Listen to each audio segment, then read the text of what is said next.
Also, President Trump's ongoing effort to shame Harley-Davidson as the company prepares to shift some production overseas in response to the president's tariff fight. The president fired off a multitude of tweets, including, quote, Harley must know that they won't be able to sell back into U.S. without paying a big tax. Trump crushed Harley-Davidson, shaming them for their arrogance. He branded them as traitors and warned he would ruin them if they kept making poor decisions.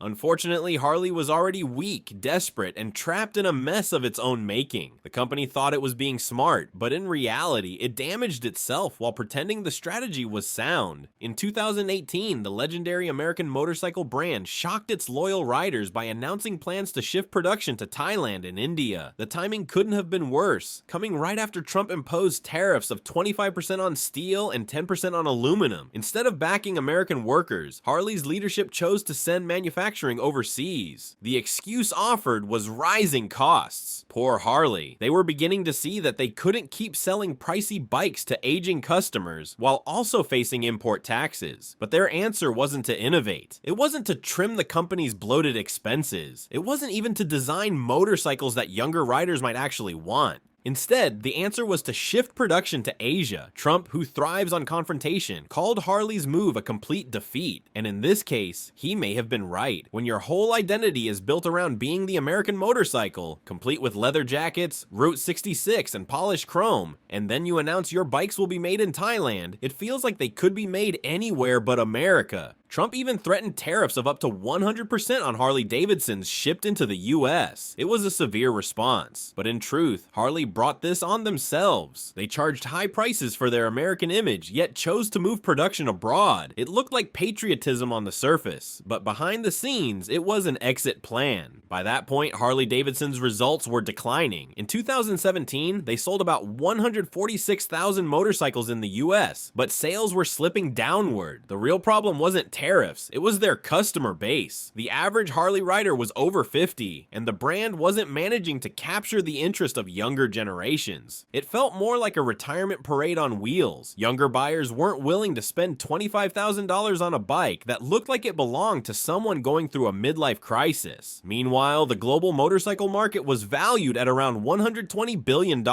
yet Harley acted as if it still dominated the industry, even though its share was shrinking fast. The stage was set for a major clash. Trump's America First vision stood against Harley's desperate effort to survive in a global market where it was already struggling. This turned into a battle between Trump's tariffs and what Harley believed was reality. Trump didn't hold back. He accused Harley of betraying American workers and even supported a boycott in August 2018. Think about it. The President of the United States was urging Americans not to buy Harley-Davidson motorcycles because he claimed the company had abandoned its own people. That kind of negative spotlight isn't something money can fix. It's damaging when critics say you're failing, but it's far worse when the president himself, elected on promises to defend American manufacturing, singles you out. Trump didn't just make threats. He pushed Harley with the idea of 200% tariffs on imported bikes, trying to pressure them into keeping production inside the United States. A penalty that steep would have been a crushing financial hit, but Harley pushed back, pointing out that the European Union had already retaliated against Trump's trade moves with tariffs of their own. Each Harley shipped to Europe carried an added cost of $2,200. Since Europe was one of Harley's most important markets, the company couldn't risk pricing its motorcycles at the level of a car.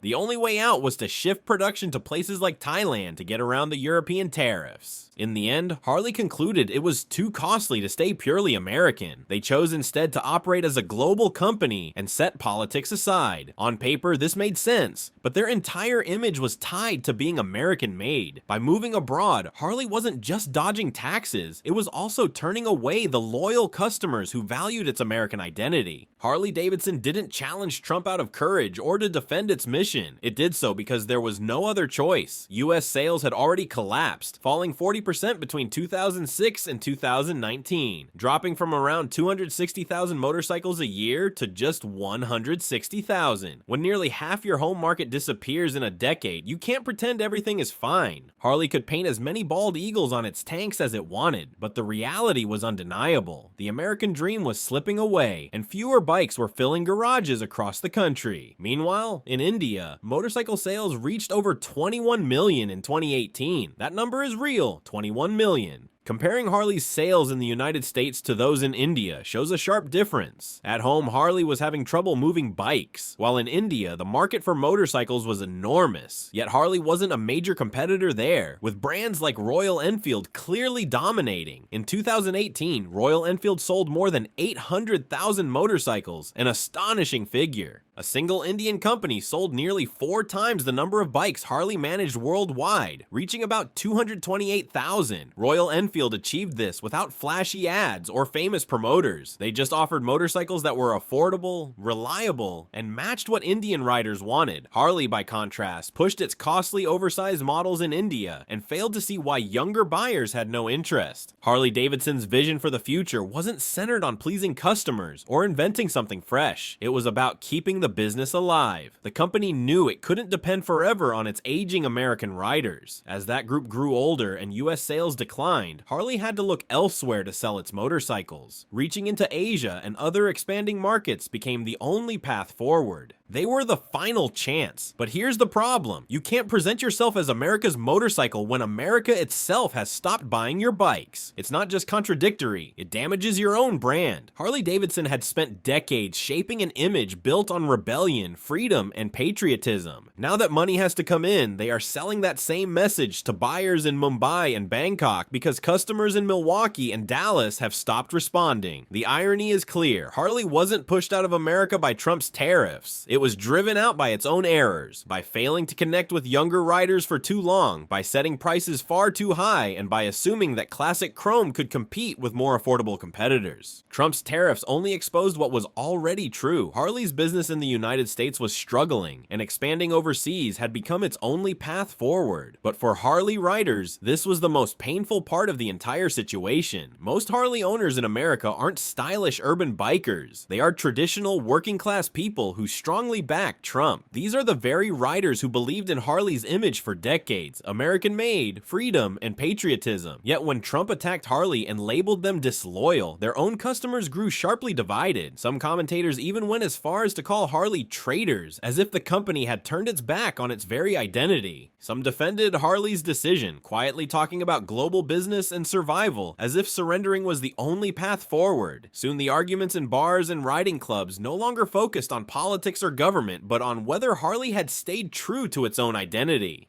Picture the scene. You show up at a motorcycle gathering, and instead of the usual Ford versus Chevy debates, Harley fans are shouting about Trump's latest posts online. While Harley riders were divided and arguing among themselves, Polaris's Indian motorcycle spotted a clear opening. Indian seized the moment by strongly highlighting its identity as a truly American brand. They reminded customers that their bikes were built in Iowa, not overseas in Thailand. The numbers proved the strategy was effective, with Indian's sales climbing 16% in 2019. At the same time, Harley's sales kept slipping, and Indian didn't have to put in much effort. Harley's own troubles ended up boosting Indian's image. Each boycott, each criticism of Trump, and every moment riders felt Harley had abandoned them acted as free promotion for Indian. Even so, switching brands was never simple for devoted riders. Harley-Davidson built an entire network around loyalty to its brand. This stretched from dealerships and repair shops to financing, decades of motorcycle production, riding clubs, rallies, and even a distinct lifestyle. It became more than a company, almost a belief system. Walking away from Harley meant losing friends, support programs, and the very way many riders spent their weekends. That made switching brands difficult, keeping some tied to Harley, yet cracks were starting to appear. The same loyalty that once defined the company was now turning against it. Let's look at who really paid the price here. The truth is, Trump's tariffs didn't just damage Harley-Davidson, they also hit the loyal customers who stood by the brand. A brand new Harley was already in the range of $20,000 to $30,000. These motorcycles were never cheap. They came across as luxury goods disguised as regular machines. If Trump's import tariffs had been as heavy as he promised, the already steep prices would have climbed even higher. That would have driven away an entire group of potential buyers instantly. Younger riders already viewed Harleys as outdated and overpriced, and with extra tariffs, anyone under 40 would have been permanently priced out. Harley's struggle with its aging customer base has only grown worse. Younger riders aren't willing to take on heavy debt for a Harley when Honda, Yamaha, and Kawasaki sell cheaper, sportier options. The company not only stumbled politically, but also priced its motorcycles too high, and consumers paid attention. Investors don't let emotions guide them. Their choices depend on a company's performance. Harley-Davidson's stock, traded under the symbol HOG, once carried strong value, hitting $72 in 2014. By 2019, though, it had fallen to under $35. This wasn't just a dip, but a sharp collapse in confidence. Wall Street investors were effectively saying, "We don't believe in you anymore." Even as Harley worked to justify its global business shifts, foreign motorcycle makers were quietly preparing to challenge it with even greater intensity. Honda, Yamaha, and Kawasaki never pretended to stand for American pride, but instead offered themselves as reliable motorcycles, and they swiftly captured the younger American riders that Harley could not hold on to. Their bikes were cheaper, faster, and carried a modern sense of style. Gen Z riders, who laughed at Harley's outdated leather and chrome persona, moved to these brands easily and without a second thought. While Harley was weighed down with its own challenges and internal struggles, Japanese motorcycle manufacturers were steadily profiting by anticipating the future and adapting to changes before they became unavoidable. This contrast painted a sobering picture. The circumstances are no small matter. If the supporters of Donald Trump were to follow through on their threats of a boycott, Harley could very quickly find its identity as a distinctly American brand slipping away. The potential consequences stretch far beyond sales numbers or corporate reports. Imagine the powerful image of lifelong riders quietly taking off Harley patches they once wore with pride, choosing not to attend long-standing gatherings and rallies that once defined the culture, and even trading in their Harley-Davidson motorcycles for Indian models as a visible expression of anger and disillusionment. These symbolic actions would signal not only a rejection of the company, but also a painful unraveling of the legacy it has built over generations. If Harley-Davidson manages to overcome this obstacle and pushes further into international markets, the situation sets a troubling precedent. Other corporations could follow the same path, disregarding national priorities, shifting jobs overseas, and still managing to prosper in spite of it. What lies at the heart of Harley's identity is under threat. The company has long stood as a symbol of American spirit and tradition, but now the question becomes whether it will truly remain that emblem of national pride, or instead morph into just another global corporation that abandoned its roots in pursuit of financial gain. Whatever the outcome, the passionate backing it once commanded from its loyal base has already begun to erode, and that trust is unlikely to return. The entire unraveling stemmed from a combination of Donald Trump's heavy-handed and arguably unjust political attacks, paired with Harley-Davidson's own determination to expand abroad. Together, these forces exposed the reality that the company is no longer striving to be unique or to set itself apart. The image of rebellion and distinction has been replaced by a simple struggle for survival. What once seemed like temporary controversy now appears to be the start of a much deeper decline, with Harley's troubles only just beginning and the road ahead promising to be far rougher than anything it has faced before.